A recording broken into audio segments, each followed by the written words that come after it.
கேரளாவில் இருந்து கன்னியாகுமரி மாவட்டம் மார்த்தாண்டத்திற்கு மீன் கழிவுகளை ஏற்றி வந்த வாகனத்தை அங்கிருந்த பொதுமக்கள் மடக்கி பிடித்து போலீசாரிடம் ஒப்படைத்தனர்.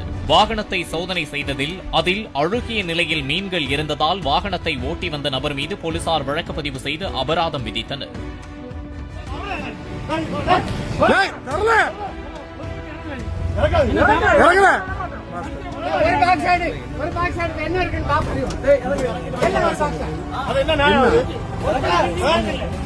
சார்